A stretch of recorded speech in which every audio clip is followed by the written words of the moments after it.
Okay, let's begin this launch event of call for action to support uptakes of research and innovation project outcome in the transport domain. And this launch event is jointly organized by the Task Force on Accelerating Innovation Uptake for Sustainable Transport. My name is Yanying. I work for ALICE. And I'm kind of the unofficial founder, one of the founders of this task force. And this is about launch of our call for action paper. You can download the full papers and add the link at the bottom. And this one is also published at all those projects website, and you can see here. And the paper is very short, only 2 pages. So I encourage you to download and to read it if you have not yet done it. Would you mind to move next one, Andrea, please?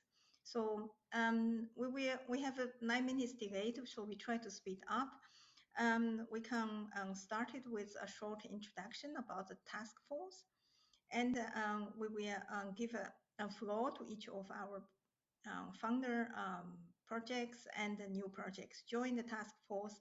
And then we will have a keynote speech from Ludger from DG Research Innovation about different funding opportunities. And then we will officially launch of the call for actions and with our distinguished panelists from different organizations or associations in transport domains.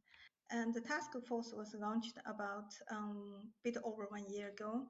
I started this idea is because I worked on EU project for many years. The first project I worked is 2001, it's FP5. And then I worked many projects, FP5, FP6, FP7, Horizon 2020. But more I work on projects, the more I get frustrated because I see as soon as the projects end, everything is gone. The implementations do not follow up. And when I spoke to some of project participants, and I realized many people share the same frustrations. And I received overwhelming support to do something to accelerate uptake of innovation come from research innovation project. And as those projects all work accelerating innovation uptake, so we come together and jointly launch this task force. And through this, we build cooperations among different projects and organizations as well. So let's move to next one, please. So we will give the floor to the first project, Bartosz. Yes, hello. Hello to all. My name is Bartosz. I'm working at the Institute of Aviation. Currently, it's a part of EUCAR network. And I'm honored to be a coordinator of a Assured UAM project. It's an acceptance, safety, and sustainability recommendation for efficient deployment of urban air mobility. It's a Horizon 2020 started in the beginning of 2021, and we are very close to the final dissemination workshop, which will be held in ILOT on 18th of April.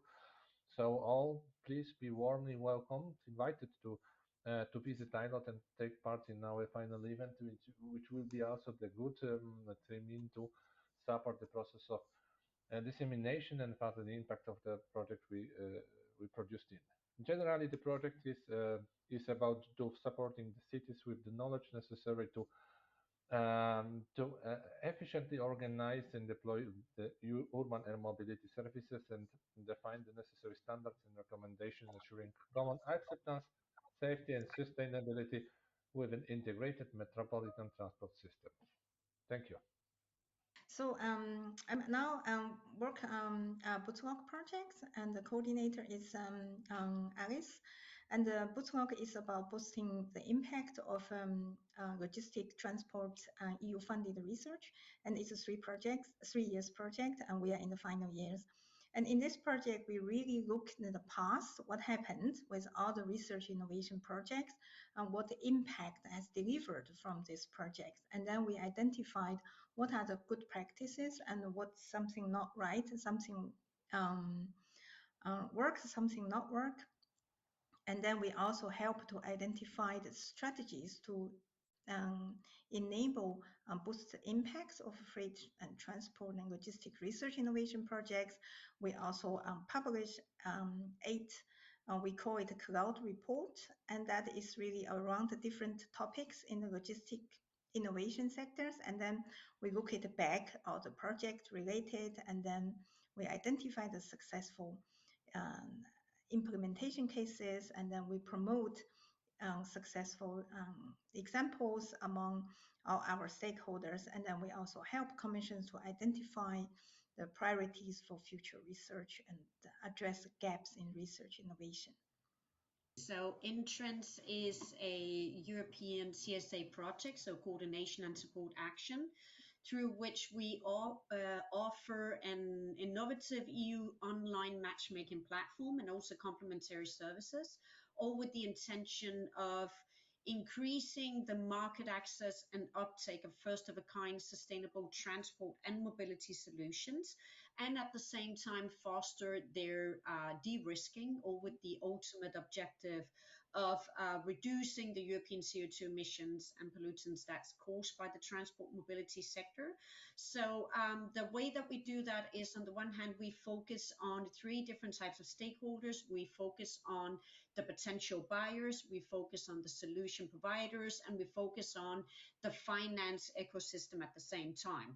So we proceed in the way that we first of all go in and try to identify, with the support of different clusters, associations, or even European research projects that are in contact with many different potential buyers. We collaborate with them to identify common interest in a specific type of solution. And once we have done that identification, we go in and do a specific market analysis of what type of, always focusing on innovative solutions, not just what is currently available on the market, but really the innovation aspects of the solutions. So going in and identifying the potential solution providers and creating a streamlined overview of what potential solutions are available at that very moment. And then we can go in and organize specific matchmaking events or other types of matchmaking activities between the buyers and solution providers. And then lastly, we also go in and identify potential funding opportunities for the buyers, and also we support the private buyers in advancing in purchase aggregation processes. All of this, we do it in parallel with the matchmaking platform, and I just want to use the occasion also to inform you that this matchmaking platform will no longer just be an entrance matchmaking platform. We have created a very strong connection with the RECIPROCITY project, so we will actually we'll actually go ahead and have a joint matchmaking platform for these type of solutions. And as soon as that process has been finalized, which will be done by next month, you will all be informed, because we will actually offer also this opportunity to connect for the rest of the projects that could be interested in using also the services of our platform and of our project. So you will hear from us soon in that sense. Hi, this is Jan from Mobile 21, working for the FastTrack project. And it will be no surprise that FastTrack project wants to do things fast. So we really want to speed up the rollout of sustainable mobility innovations in 24 local areas. So 4 ambassador cities who have a track record already in innovation and sustainable mobility will share their expertise basically with 20 local affiliates. There is a whole system built around it, from capacity building, of course, but also an external interface, an interface with projects that already have results and innovations ready for cities and municipalities to use. So the main output of this project should be that all 24, so also the ambassador cities, FastTrack local areas, produce these innovation deployment plans. And it should not only be plans, but also implementations on the ground already within a 2 years time span. So very, very, very fast, but it will be, of course, assessed and thoroughly assessed what cities are, what barriers there are for innovation, what could be pitfalls for innovation, but also what could really be catalysts for innovation. And maybe one of those catalysts, and that's what we're testing now in FastTrack, is a little bit comparable with what Entrance is doing. We also have this kind of matchmaking platform where suppliers and cities can find each other. And there is a financing scheme also in FastTrack where cities can have a small-scale test already, or a springboard study, or a specific piece of knowledge that they need, which they can already work with this chosen supplier from the supplier database, to make sure that their innovation deployment plans are well fed with already tested solutions. So that is the FastTrack project at a glance. We're ending soon. So this year we will already end in FastTrack. So we're very happy that we are part of this task force, that we can hopefully also exploit the results in FastTrack, and that we can make sure that cities and municipalities can benefit from results from Entrance, from FastTrack, from RECIPROCITY, from all the projects that are here on the task force. Thanks. Then we have Anna, please. Hi. Hello also from my side. I'm Häner from Cluster Mobility and Logistics, located in Regensburg in Germany. And we are the coordinators for the RECIPROCITY project, which is all about accelerating the replication for smarter and cleaner mobility.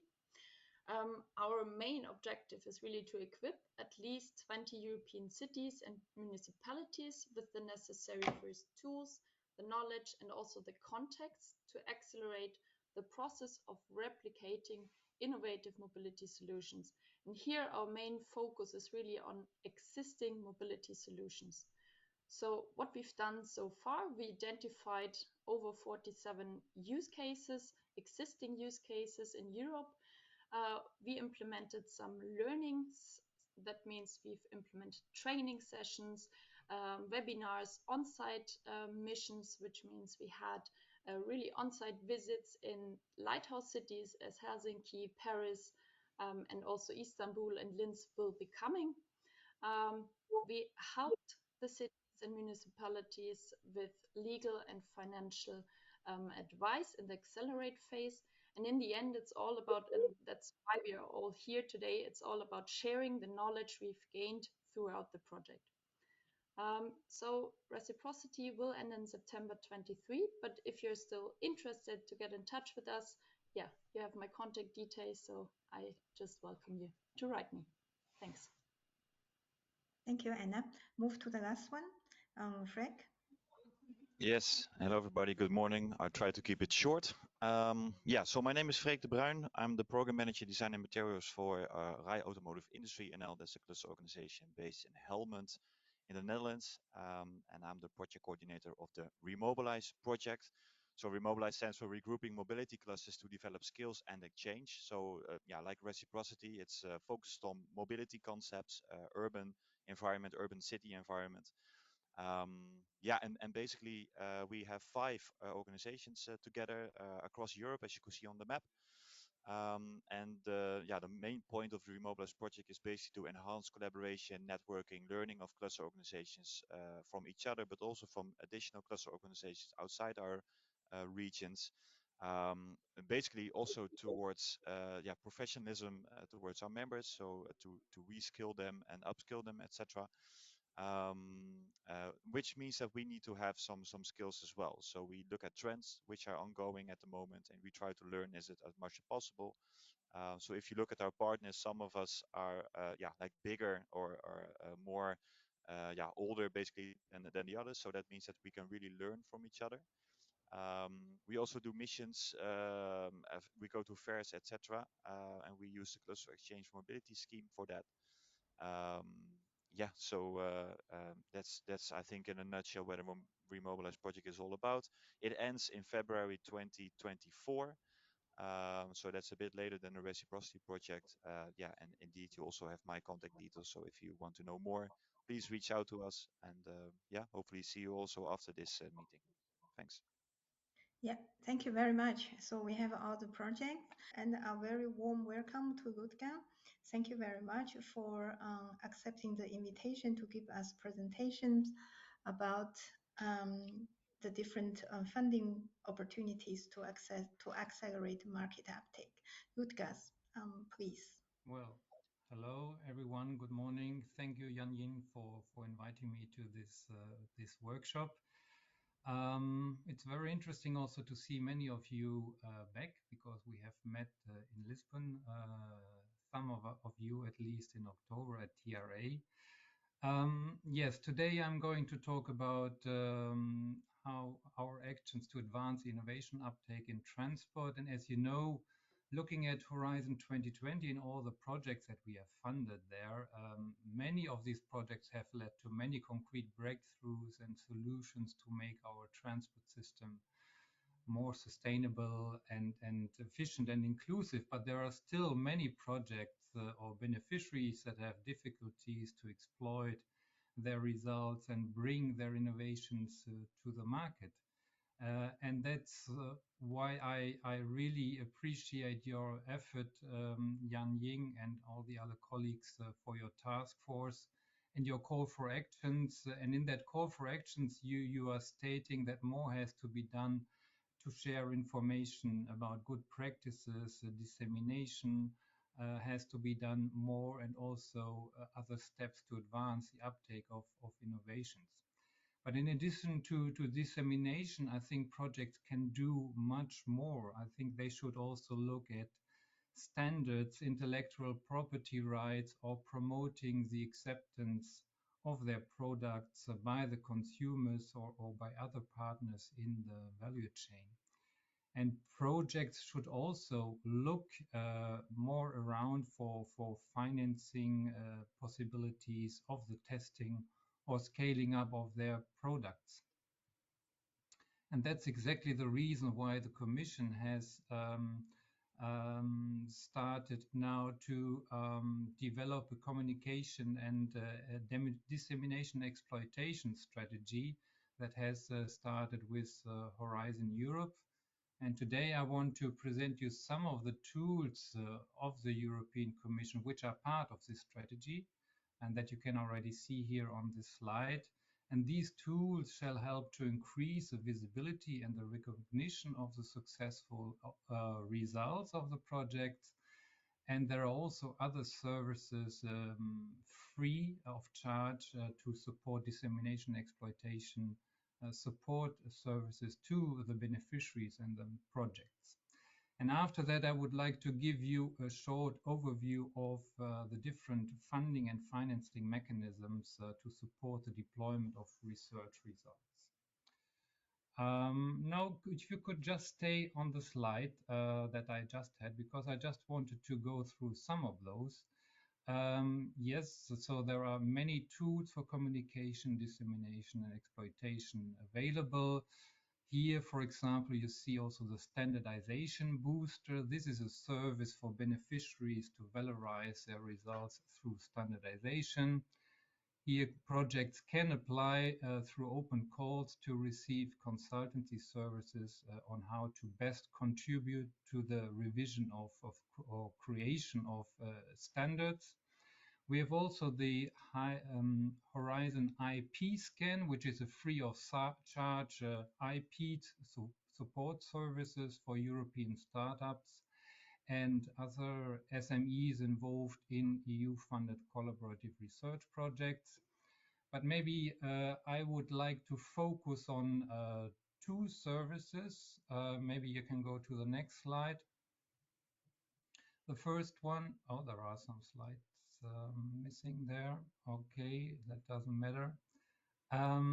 There is, if you just go back again, there is a service called Horizon Results Platform that you can see here in the center. This is a platform for showcasing research results and finding collaboration opportunities and getting inspired also by the research of others. And I would like to encourage you, all the beneficiaries that have worked in projects funded by the research and innovation programs, to submit their project results to this platform, because publishing results here on this Horizon Results platform can ensure the visibility and to a variety of potential stakeholders and also stakeholders from industry. And this platform is also a place where beneficiaries can be discovered by potential investors who are seeking for investment opportunities. So a strong encouragement here to more use the platform. Then we have also the Horizon Results Booster, which is also a relatively new service. This booster offers a free of charge targeted dissemination and exploitation services to beneficiaries.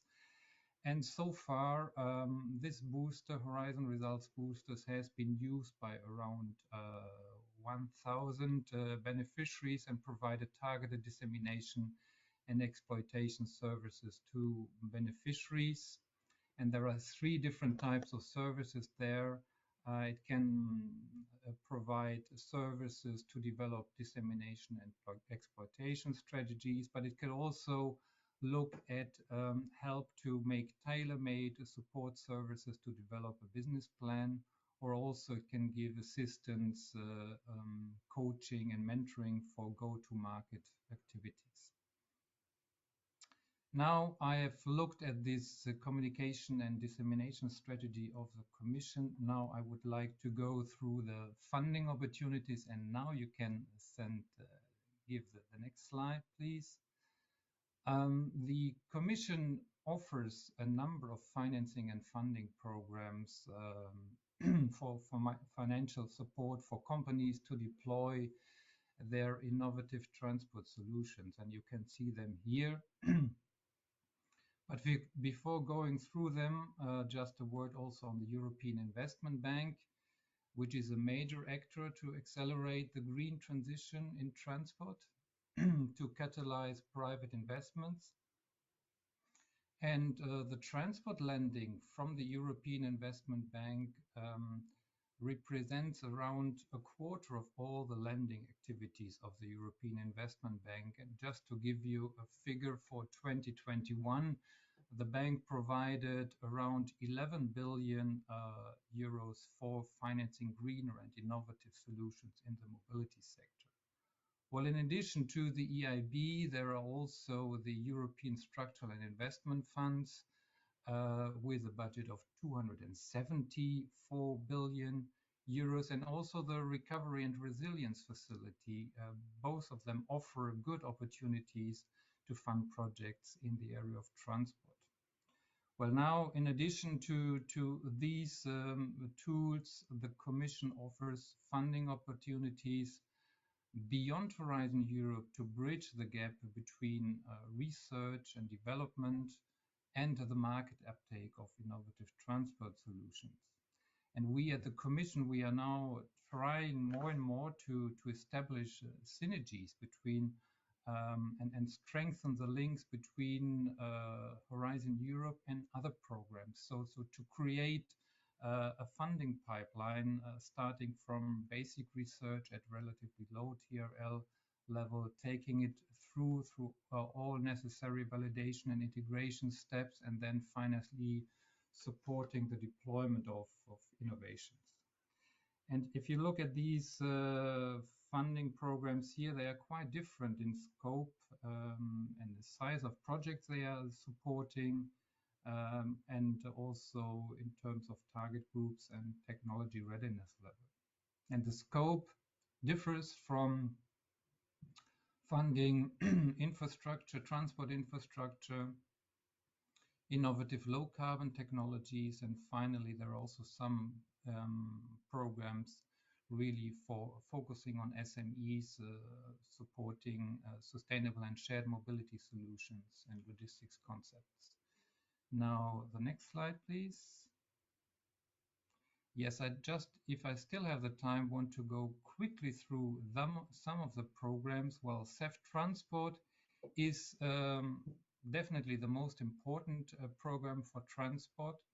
The CEF Transport program has a budget of almost 26 billion euros, and it supports infrastructure projects on the core and the comprehensive TEN-T network. And it aims at supporting investments in the creation of new infrastructure, but also on upgrading the existing infrastructure. So CEF Transport supports the modernization of the TEN-T network, mainly through actions related to smart and mobility, interoperable mobility, sustainable mobility, but there are also actions on improving the safety.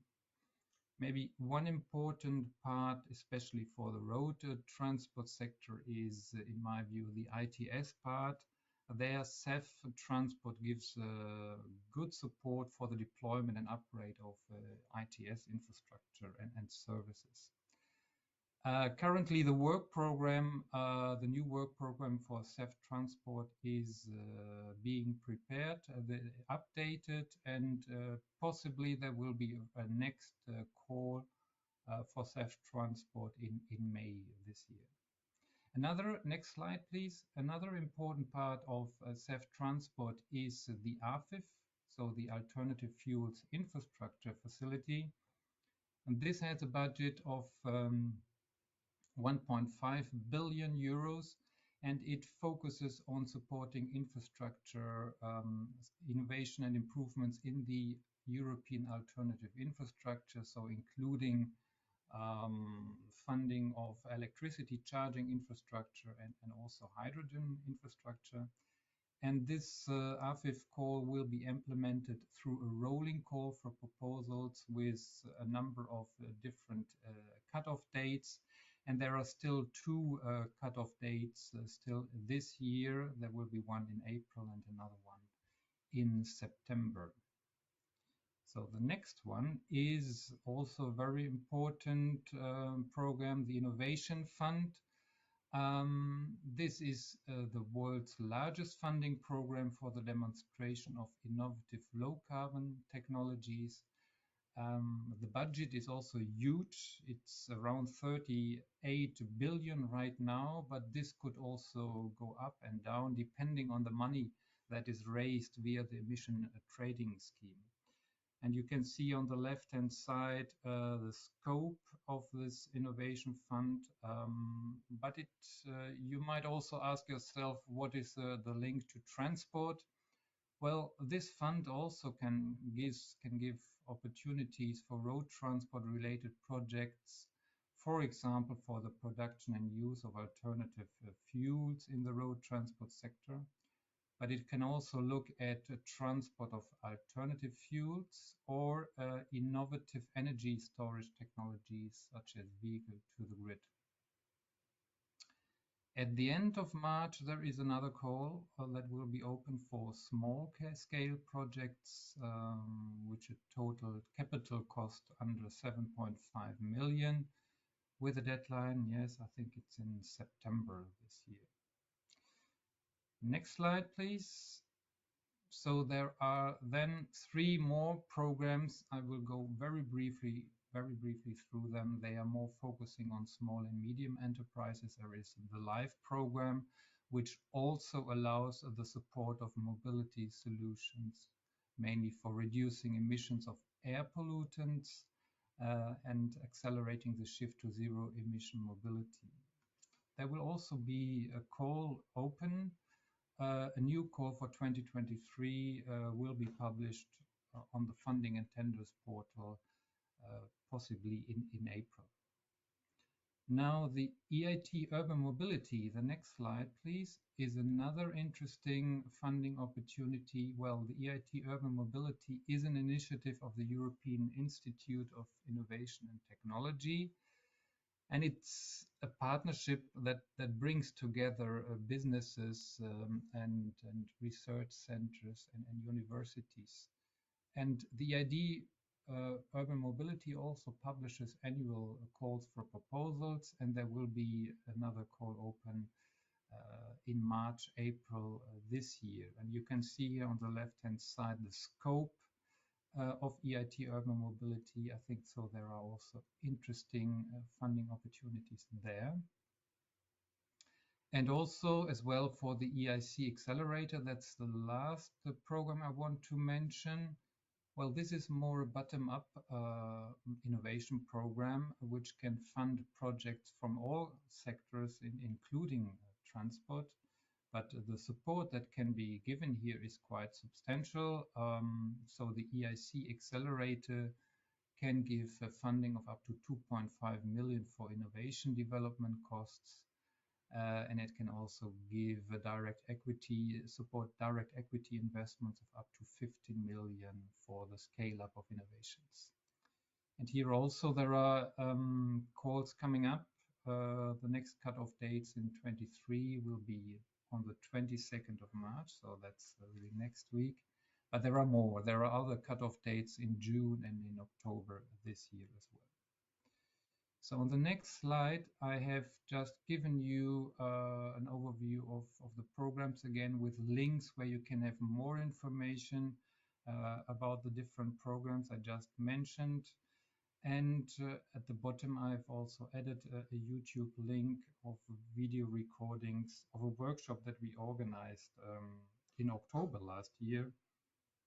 Quite interesting, maybe for those who want to know a little bit more about the programs. I had very little time to go through them. Okay, I think with that, again, thanks very much, Yanying, for inviting me, and I would be grateful if you, with your projects, maybe can support us also to inform more beneficiaries and projects about these support tools I mentioned, but also about the existing funding opportunities.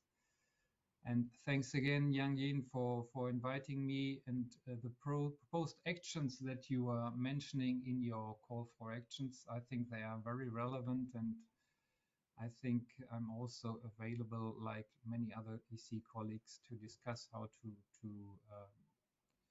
improve how these actions can be put into practice and can be implemented. Thanks a lot. Thank you very much, Ludger, for this very comprehensive information. And we will publish your presentation and together with the video links and to raise awareness among partners. I see there are questions, but we really have no time for questions. I encourage you to use the chat. And Ludger, would you mind to have a look at the chat to directly answer? If we have times at the end, then we can directly go to Q&A sessions. Andrea, would you please the presentations for the call for action? So now we will start it with this call for action. As I mentioned, it's very small documents, only 2 pages, and really to look into overall what we should do to address this, to really help everybody to move. Next one, please. Next slide, please. Okay. So just very quick through this. You can download this paper. When I joined ARIS 2 years ago, and I already worked for EU project for 20 years, and I get really frustrated. Why not join? So I created this ARIS Innovation Award with support of our executive group to really look into the projects from FP5, that's back to 1998, until now, to see how projects survive after the funding end. And we find very, very few implementation cases.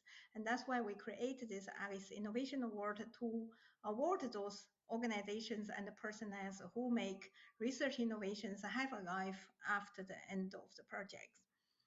And so I really believe that it's time to make these changes so we can have a systematically a different mindset to make all the projects can deliver their impact. We wrote it beautifully in our expected impact in our proposal. Next one, please. Therefore, what's wrong? We need to think about it, yeah. And as Ludger already mentioned, there are some tools, and this is very common among the research innovation projects. So why, and particularly the transport project, they can deliver some impact, really can reduce the emissions. And bear in mind, the transport sector is, the emissions from this sector is still growing.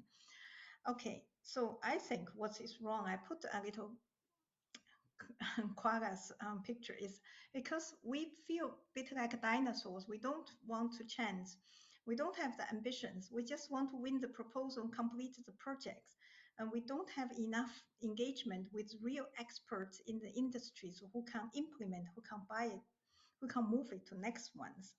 And we have no experiences about how to take research innovation projects to become successful business or policies, or the exploitation plan, business models often developed by researchers who never have any experiences with business. And then is, of course, lack of finance instrument to support this uptake, and that is Commission already take actions to address this, and we heard from Ludger just now. Next slide, please. So that's why we publish these papers and like to take actions. The first is really to have ambitions. So when we develop a proposals, please do not just think to win the proposal, but to think beyond. We can have some breakthroughs, and we should also raise awareness, and we should also build our capacities to make this everybody's know how to bring the research innovations to life after end of the projects. Next one, please. And then we need to work in during the project. Before the proposals, we need to make sure the proposal designed for exploitations, not just to pass the evaluation. Of course, we will also call for commissions to engage with real industry experts to become an expert to evaluate proposals. And we will also call for commissions to continue simplify the process, but also to motivate industry experts to look into our research innovation results and to find something we can work together. And next one, please. And during the projects, we hope we will continue to think about how we exploit the project, not just for the sake to complete a successful project, but really to think beyond it and to look for opportunities and to disseminate opportunities to form partnerships and to move forward. Of course, we continue to call for synergies of different funding opportunities, and as Ludger has already presented, that Commission is working on it. Next one, please. And the poster projects, probably more important. We need to monitor our exploitation results and to really to look into the impact. And I call for particularly associations to look into research and innovation project in your sectors, what impact you have delivered. Okay, next one, please. And then I would take this opportunity to call for my panelists, distinguished panelists, to share your experiences. I'm sorry, I promised 30 minutes for the panelists, and now we only have 13 minutes. So I will ask you to be short. So please have the first one from POLIS, Petrol. Hi, good morning. Thank you for the I'm filling in for Ivo Kre, our Director of Policy and Projects. He unfortunately got COVID and is stuck at home. He says hi to everybody, and he asked me to share with you the following. So, number one, POLIS fully supports this call for action and the document and the recommendations within, and we commit to supporting you in advancing this call for actions and in participating in disseminating it and in whatever is necessary to implement these recommendations. We find that it's critical that Europe really needs policy-driven innovation, not solutions looking for problems, but problems looking for solutions. That obviously the involvement of local government is essential. That the research and these solutions must serve what is, we believe, one of the biggest challenges for the transport sector ever, which is to accelerate the shift to sustainable mobility. That obviously planning efforts and action efforts, whatever strategies come up, they need resources, meaning tools and new knowledge to be implemented. And that also these research and innovation projects are also an opportunity to change the workforce. Now, if I may, myself, I worked for 21 years at the local level, as I would say, trying to be a change maker, trying to advance innovation and the results of projects. And many of the challenges that Yanying mentioned, they're really, really pertinent. I think it's useful to take a very quickly a step back to get a bit of perspective.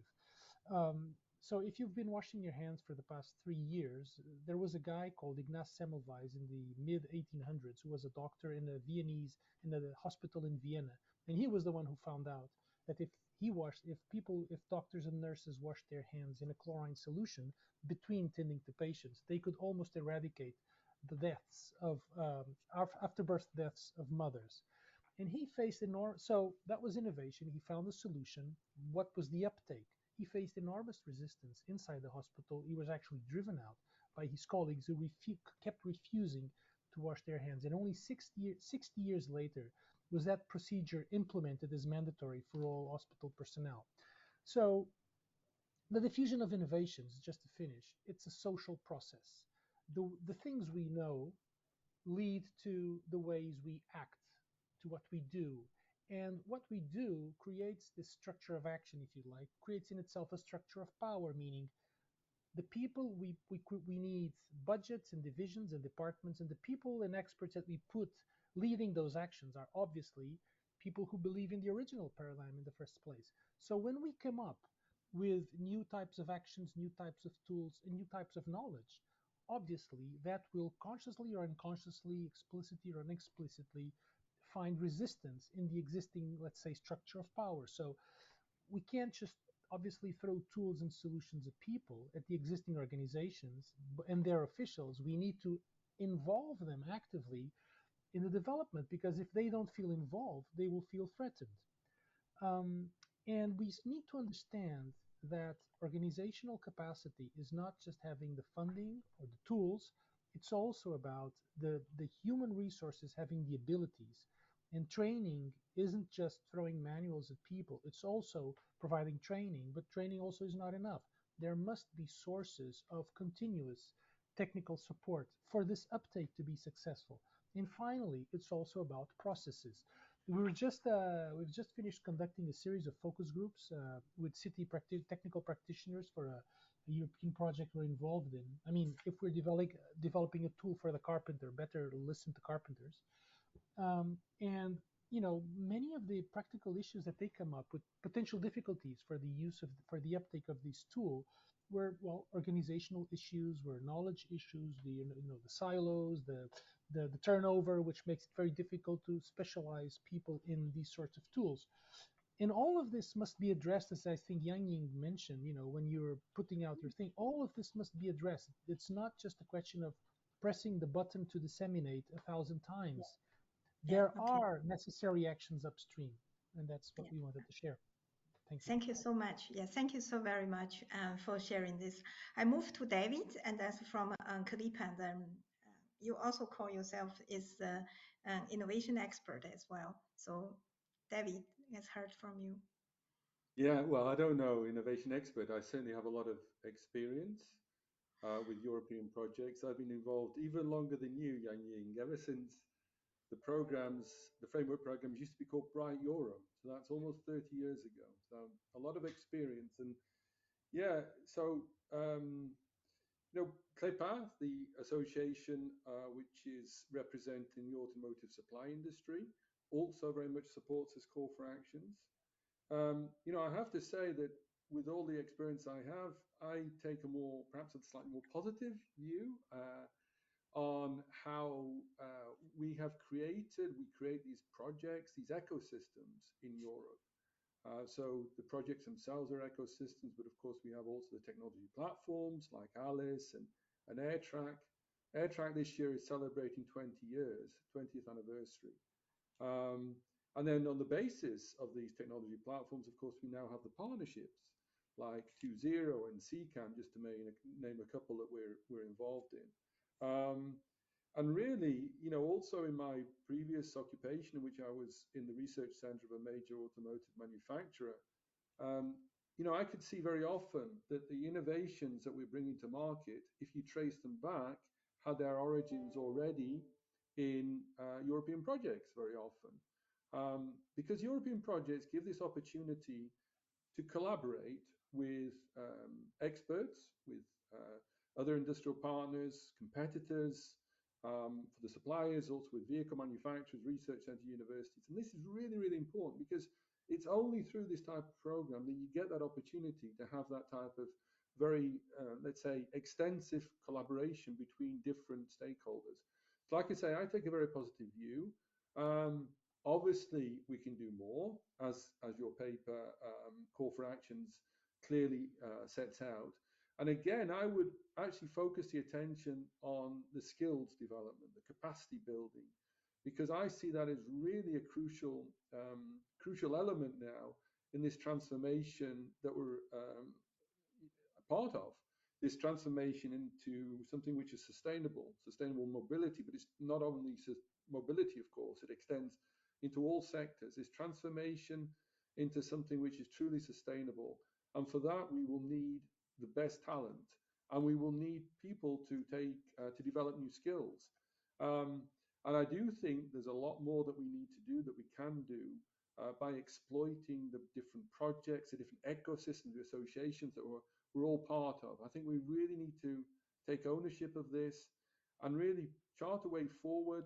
And what it will actually mean in terms of the detail will be when we write deliverables, when we prepare presentations or reports, we need to understand that we're not only talking to our peers, so experts, technical experts, we need to really understand that we need to reach out to the wider community, to involve the public in our activities, and in particular focus on this aspect of training and developing skills, which could become a real bottleneck for the future for our industries. So I'll keep it at that for the moment. I realize time is short, so thank you very much for this opportunity. Thank you, David. And about the positive experiences, it's very important that we should summarize and celebrate the achievement of research innovations, and that's far not be done enough. I move to another really innovation expert, Stefan, also more than 20 years experience, I assume. Stefan. Thank you, Yanying. Thank you for inviting us to be part of this discussion. It's really a very important discussion, and we are happy to share with you our view on this. So EUCAR, as you may know, is the research association of the automotive manufacturers in Europe. And for us, of course, exploitation and creating impact with the results of the research projects is very important. So when EUCAR members are getting involved in project, then this is already because there is are some strategies in place, some serious considerations on how to further work with the results and see how these results can be further exploited, can be put into future products, or how these things will, in the longer term perspective, help to shape and create new markets. What we have some thoughts on the document that you shared with us, and one is obviously whenever a decision is being made for working further on research results, not only from the OEMs or from at any moment, any results of any Horizon Europe results, then it is because there is somebody is taking the risk to invest and for some technologies the risk is higher, for other technologies the risk might be lower, but most of the time an investment has to be made. It's not just substituting the funding that, for example, is used to keep a pilot alive in a city, for example, by private investments.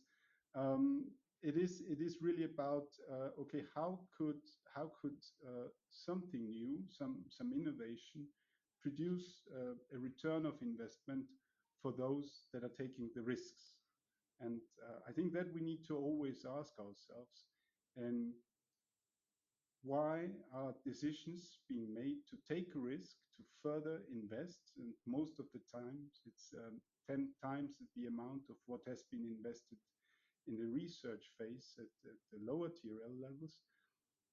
And then again, 100 times if you want to scale that up and make it an industrial viable product. Now, I think all these investments decisions need to be considered. So in a way, what we see is between the research results and the impact that the innovation will generate, and there we fully agree with the previous speakers, there is a time gap and there is some hurdles that need to be implemented. And we hardly see that a research result will be implemented one-on-one with how it was done in the research project in Horizon. It is something where you could say the learnings, the created knowledge, the skills that we developed in these projects lead then to a very sound decision making on the implementation further down the line. So this is quite important to understand that the exploitation is something that might not really immediately happen after the project finished. But what is very important is that the exploitation planning and the strategy on how something will be exploited, and that is very nicely described in your document, has to start as early as possible. So as developing a strategy that has to start from the very beginning, and from this time, then you can work through the project already with those that would like to make an investment, that would like to take the risk, and that can then further develop the products out of the research results. I will stop here and give Nick some time to speak. Thank you for inviting us. Nick, sorry for the delay. No worries, Yanying. My camera is trying to switch on. Probably it already went for lunch, but I'll call it back. Thanks, Yanying, for organizing this session, and also thanks for preparing some slides, because I would like to make use of it. When reading or following your slides, I thought, shit, pardon my French, I could have written that myself. So if you would like to pull them up again, and I'll add some comments to that, if I may. Okay. Andrea, would you mind to go back to the started with the call for action? Okay. So sorry for the delay. If anyone need to leave, then you can leave, but we can run for another 10 minutes. Then thank you very much. Yeah, I'll talk as fast as I can. So I'm not a researcher. I'm not an innovation expert. I've been working 30 years in supply chain environment, so from a business perspective. And then since 10 years, I'm running around in the Brussels arena, first representing the shippers, so the cargo owners, and since a couple of years, working for inland navigation. And from the moment I was working in, let's say, the Brussels environment or arena, I joined ALICE because I'm a strong believer in what they stand for. To share some experience, next week we have the closing event of a Platina 3 project, which is a CSA focusing on inland navigation only. And the good news is that like 90 people will be attending in person, and about 120 people will be attending the closing event online, which is a big success. The bad news is, and this touches a bit upon what we try to discuss here, is if you look at the list of participants, give and take 200, if there are like 10 businesses or entrepreneurs attending the session, then we should be happy. And this has been going on like this for the duration of the project. This is the 6th event, stage event we call it, we have, and the same kind disease seems to come back all the time. So the absence of those who should be really interested in what's going on in terms of research on the outcomes of projects. And the conclusion is, or we think the conclusion is, you can only attract businesses when the topic is about their wallet If it touches their wallet within the next few weeks, next few months, then they will reach out to you. If it's far from their wallet, then they prefer to stay home and do their daily business.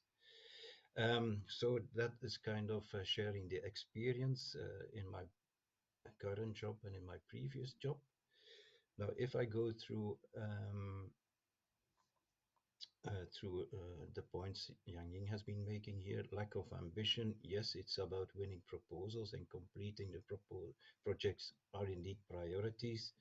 What I had been writing down before you been showing the slides is a bit like a proposal is like a toy.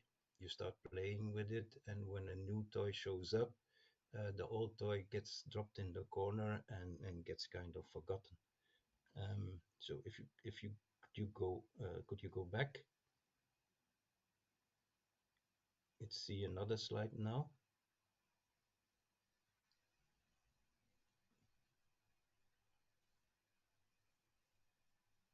Somebody help me out with the slides.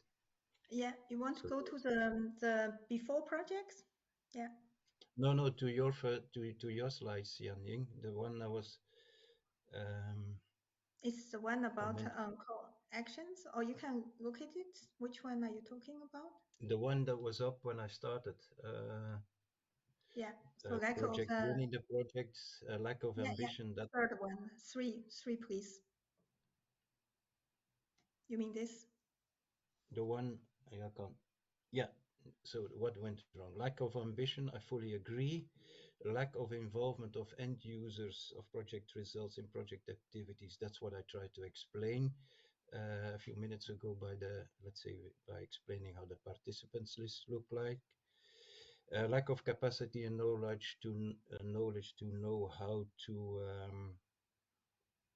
indeed fully true, not implement project results, and very often into a project consortium, a professional kind of communication bureau is missing, and that should be absolutely taken care of when writing proposals. You should take on board a professional communication bureau.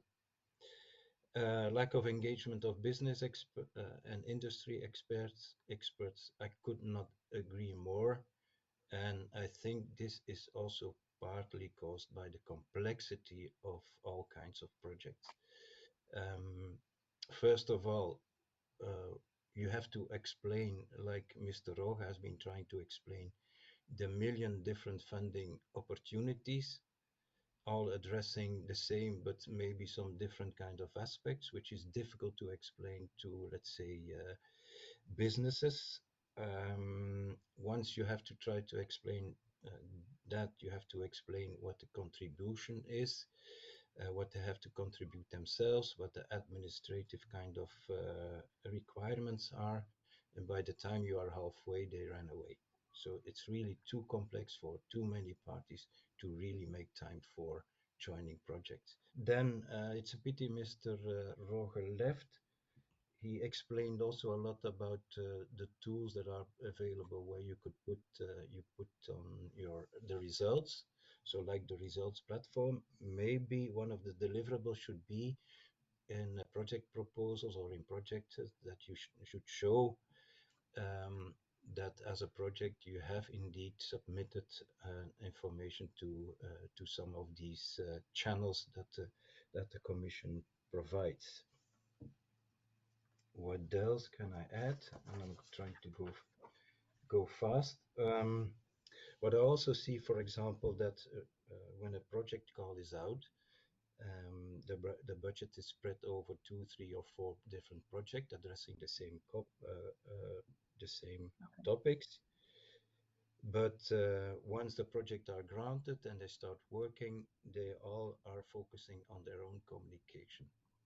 Maybe one of the deliverables should also be that these projects should communicate jointly.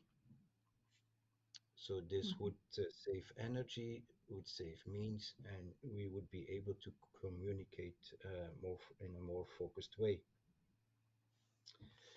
I think overall at EU level, they don't make enough publicity for what they are doing.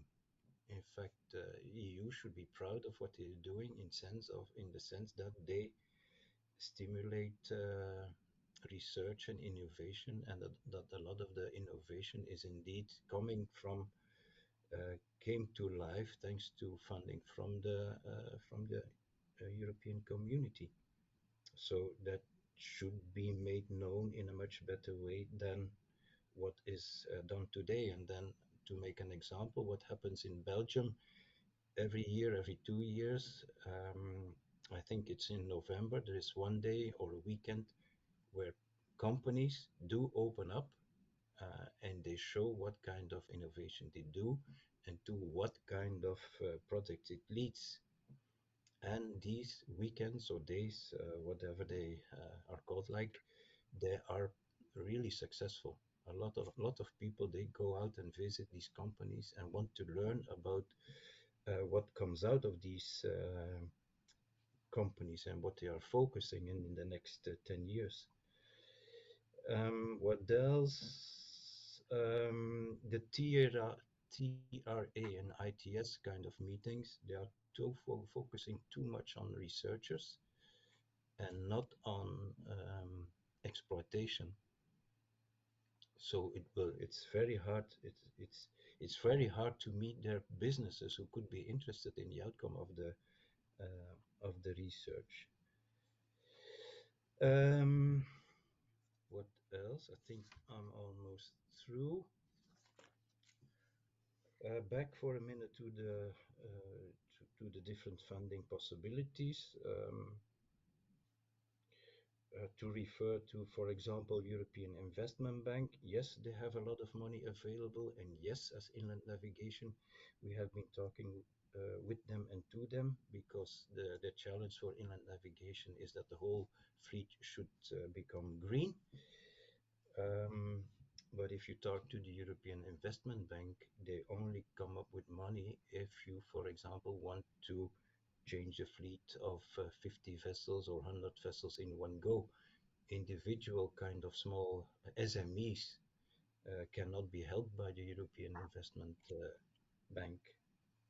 And then probably this is the same for smaller companies who are dealing with road transport.